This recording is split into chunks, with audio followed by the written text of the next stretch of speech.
When materials are not well managed, they become waste. When waste is not well managed, it becomes rubbish. Plastic recycling is critical to make the very best use of our planet's finite resources and helps towards the more sustainable circular economy.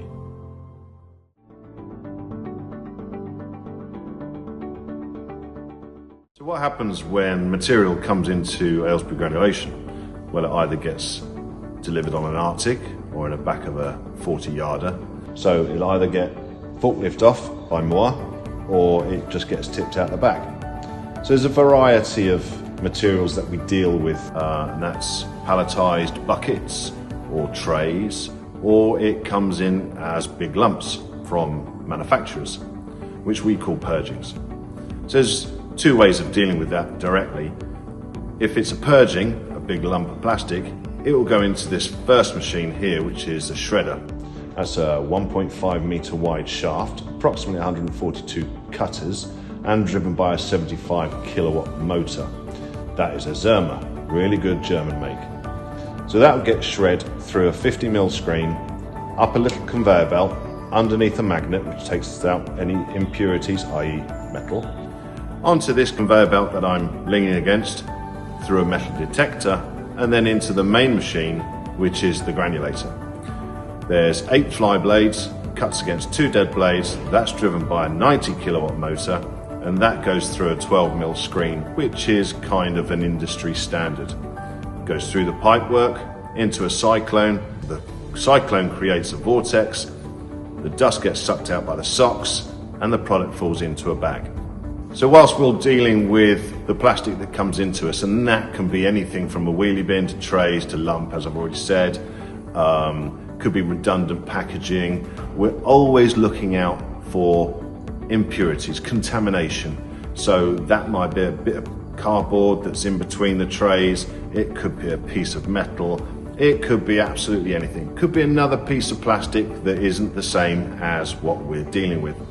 Now, we mainly deal with your likes of polypropylene, polyethylenes, but within those classes there is also then extrusion, roto, injection.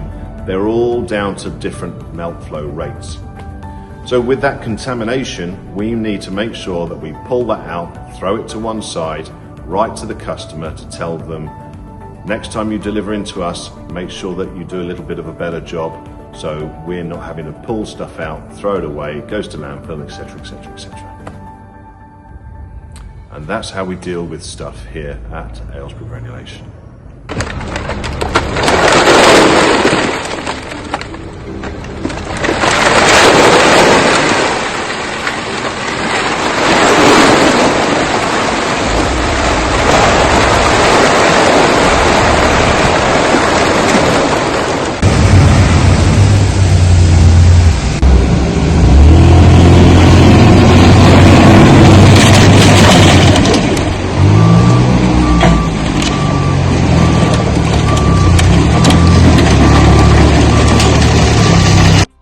This Herbold machine takes the waste plastic and turns it into a reusable, consumable item.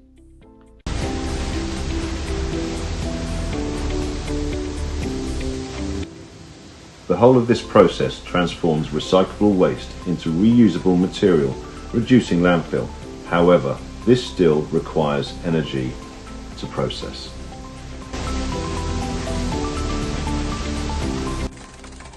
This is what happens inside the machine whilst it's running.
So once the machine has finished granulating, it eventually makes its way into these storage bags.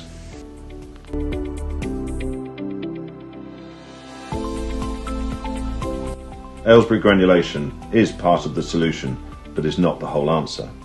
Aylesbury Granulation is committed and passionate about what we do.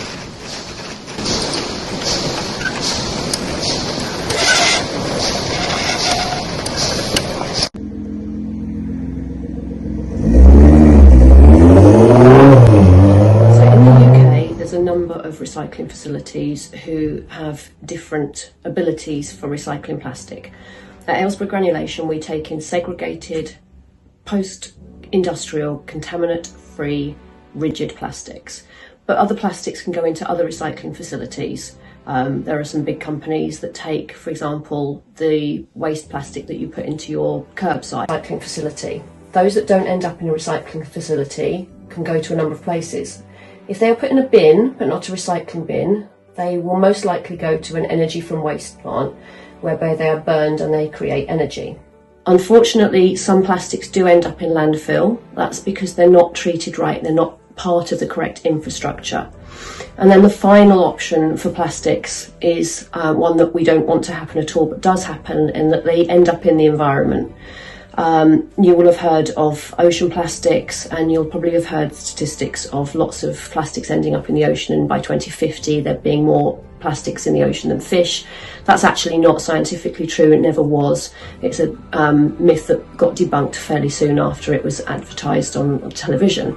But plastics do end up in the ocean, and that's mainly as a result of poorer countries who actually utilise their rivers as a means of waste disposal. So they intentionally put plastics and other waste streams into the rivers, which end up in the ocean. When in countries like England, waste ends up into the environment, whether it's plastic or paper or cardboard or glass or metal, it's purely down to humans. So litter is caused by humans. Plastic in the environment is only ever caused by humans, because plastic cannot put itself anywhere. It will only end up where it needs to be by the result of humans doing the right thing or the wrong thing. So when we recycle plastic, we are improving the carbon footprint of the product that is produced after it.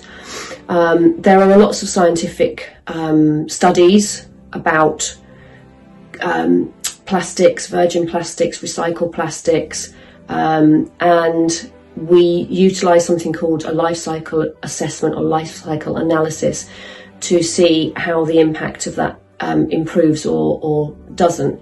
Generally, we can see an improvement of between 30 to 80% using less greenhouse gases utilising recycled plastic over virgin plastic. So it's always better to use recycled plastic wherever possible, because obviously we're not using the finite resources that we have on this planet. A fact that I like to share with people, because it's really easy to understand, is you would have to use a paper bag 43 times for it to be as environmentally friendly as using a plastic bag one single time and then just throwing it away.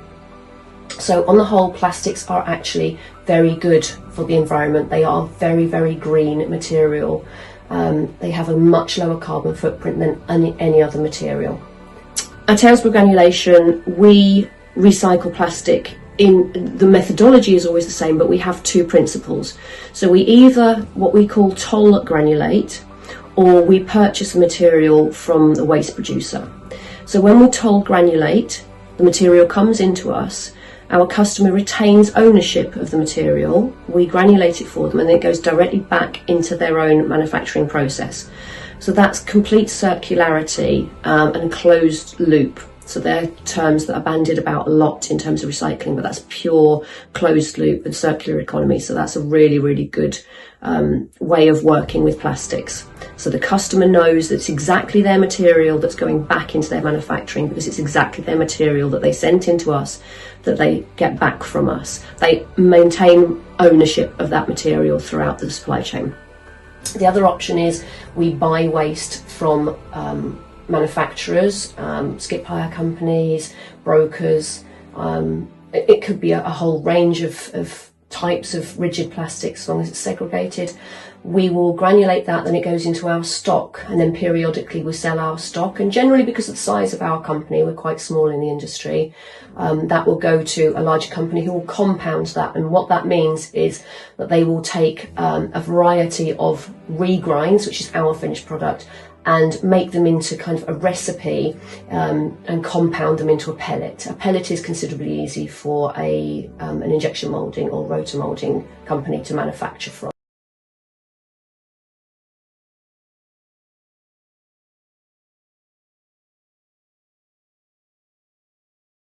Anything else you want to say?